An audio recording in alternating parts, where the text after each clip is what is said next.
Hello, I am Iago Juan Araújo.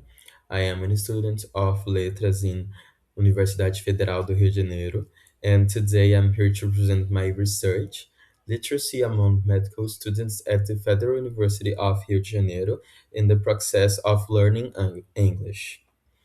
So, my study looks at how the historical privilege of knowing English affects how future doctors interact, share knowledge, and navigate the intense academic pressures of the Fundão ecosystem.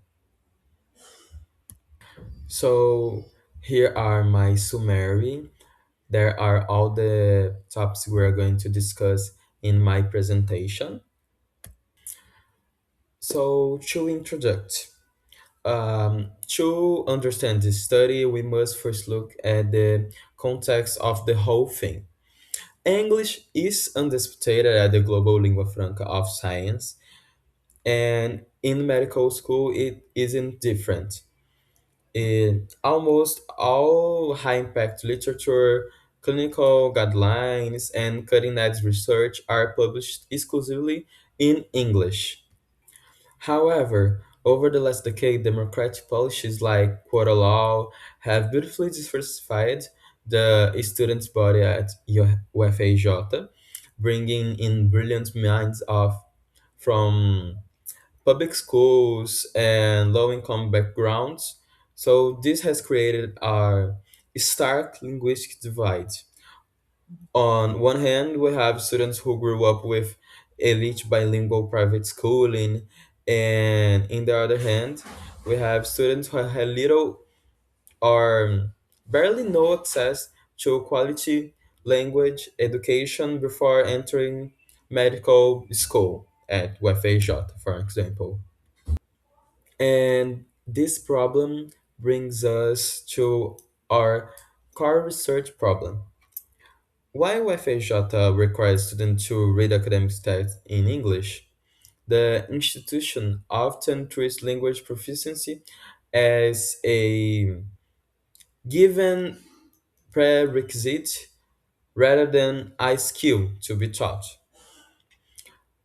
Our objective is to investigate how do these differing linguistic backgrounds shape peer-to-peer interactions, and we want to understand how English shifts from being a mere tool for reading comprehension into a weapon of social exclusion or conservatively a platform for political solidarity and collective survival. So, my study aims to investigate and comprehend the linguistic ideologies that guide the process of learning and using English language among medical students at UFAJ. So, we're going to investigate the ideologies, map practice, and then contrast student profiles. Just to conclude our introduction, I would like to say that English in globalization is not neutral. It operates within a burden of epistemology that is heavily loaded with many linguistic ideologies.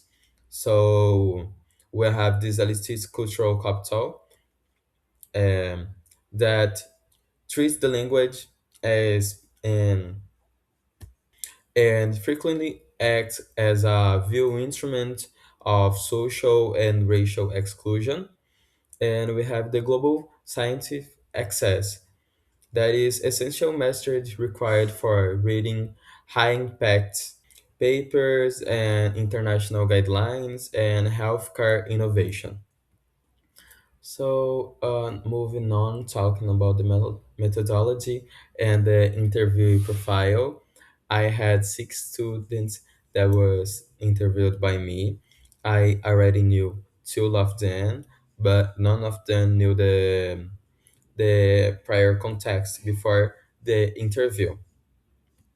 So the study adopts a qualitative approach driven by the critical applied linguistics framework using the critical discourse analysis as our primary analytical lens.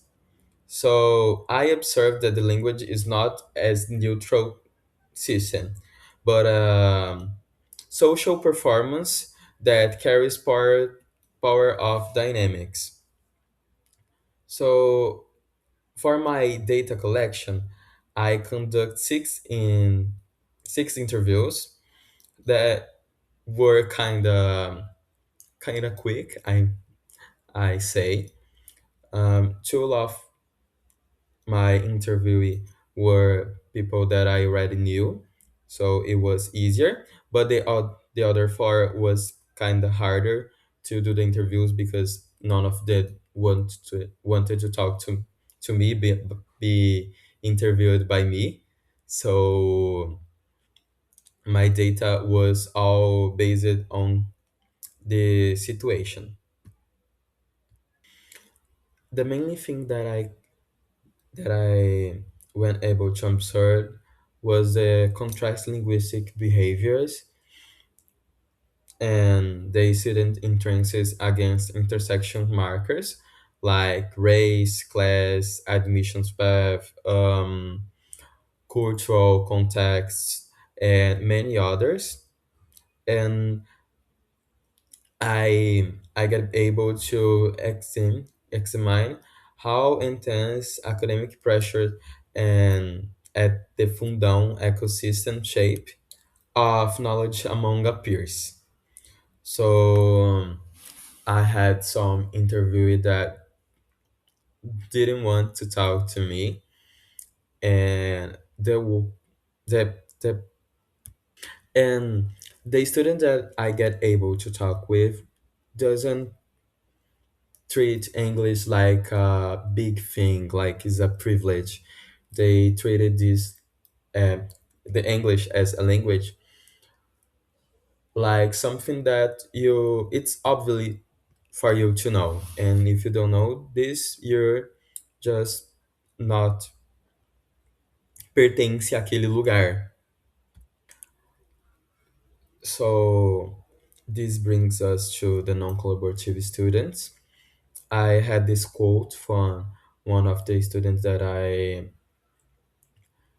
get able to interview. That was my longest interview. That it was like 10 to 15 minutes that I get able to talk with this student with the in the cafeteria do CCS. And he said, in my group, if someone doesn't know how to pronounce a medical term in English, I prefer to handle the article by myself. I don't have time to give private lessons. He was talking about the medical term that was not, que não era tão conhecido na tradução em português. Algum nome que fosse estrangeiro que a gente tivesse abrangido no nosso vocabulário aqui no Brasil. And the privileged background, we can see a privileged background. So this high proficiency acquired through elite private language schools and international travel. That is a common thing in medical university at UFAJ. And here we can see that language is viewed as a personal capital and a competitive market differentiator rather than a tool for sharing science, like it must be. So that reveals a critical implication. English proficiency acts as a veiled institutional mechanism of class exclusion right inside the medical school routine. And as we saw, language and English is not neutral. So this brings us to a big, huge social problem. In two of my interviews, I get able to see some kind of collaborative profile of the interviewed and some aspects that I think that I notice as survival networks in English.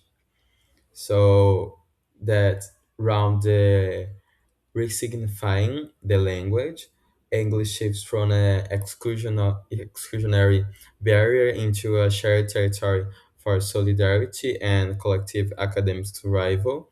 So, in this, um, one of my interview would say that when someone doesn't know how to read English, how to speak English, or doesn't know some term in English, some medical term in some specific English, that they will help them with that, bringing a solidarity and collective academic place.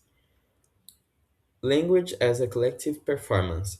Linguistics practice are weaponized as tools of collective resistance and mutual empowerment rather than individualistic market capital. So is it that I said? Two of my interviews was, so I have that two kind of interview types.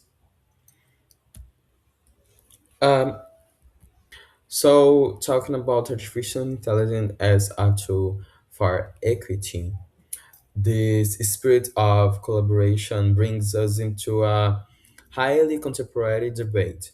The whole of artificial intelligence. I observed a sharp of contrast in how technology is perceived, while non-collaborative students dismiss translation tools and AI as cheating, some kind of cheating, or a crutch for the deficient. Collaborative students embrace them as a vital instrument for linguistic justice, and this was something that I get able to see in my interviews. So, in medical education, English should not be a wall that segregates privilege, but a collective bridge that democratizes access to science and care. This is a phrase that I create that describes, um, perfectly, I said, the situation about artificial intelligence in English learning. So, breaking the information monopoly, AI tools allow underrepresented students to instantly access global medical data, reducing the historical privilege of elite language schooling. Uh, Majority of the people that study English at the university, they study medicine at the University of Rio de Janeiro, is people that are son of medicals, of doctors. So this brings us a sense of some kind of nepotism, algum tipo de nepotismo linguístico que vem sendo quebrado a partir dessa maneira que abrangeram a IA para conhecimento de língua no geral. And it brings us into a new horizon for literacy. So technology shifts the educational goal away from native like vocabulary, tracking, and toward through practical, critical, intersocial, interactional literacy. So this is how artificial intelligence can act as a tool of equity, um, at least at this medicine university context. So to conclude the research that I did, I I my finds show that English language dynamic at UFAJ's Faculty of Medicine acts like a acts as a mirror for broader societal fractures regarding race, class, and powers, and some kind of privilege that we have in our society. So the divided between collaborative and non-collaborative behavior is not a simple personality trait. It, it is a direct reflection of structural inequality. So to dismantle this elite mode, we must challenge the native speaker ideology and adopt some some open minded about AI and about learning English because we we need some kind of implement linguistic um, policies to ease academics language anxiety for quota students right from the basic cycle. So, por que eles exigem tanto dos estudantes de medicina que eles saibam inglês como se fosse algo óbvio e não ensinam inglês propriamente, como se isso fosse um pré-requisito já pedido, assim como você faz a matrícula dentro da faculdade. So, how do these results answer our initial objective? The research proved that the English learning process at the UFJ faculties of medicine it basically mirrors the structural tensions of race that I already talked about, but it also shows us the the profile that of students that we have in our university that needs immediately to be changed. Four of my six interviewed didn't had a clue of social interactions or how these problems affect the university. And this topic about English learning in the university is something that is really, really important, but it's not talked. It's not discussed in the university, at the university. So there is the bibliografia, the books that I based my and studied for my research are there. And thank you for paying attention. Here, oh, my camera is in the front. A minha câmera tá na frente do e-mail e do meu nomezinho, mas ele está aqui. O meu e-mail é araujoiago@letras.ufrj.com. Caso haja alguma dúvida ou algum comentário, você pode mandar mensagem para mim através desse e-mail. Ele fica bem, ele estava bem embaixo da minha câmera na apresentação. So, thank you for watching and for the course.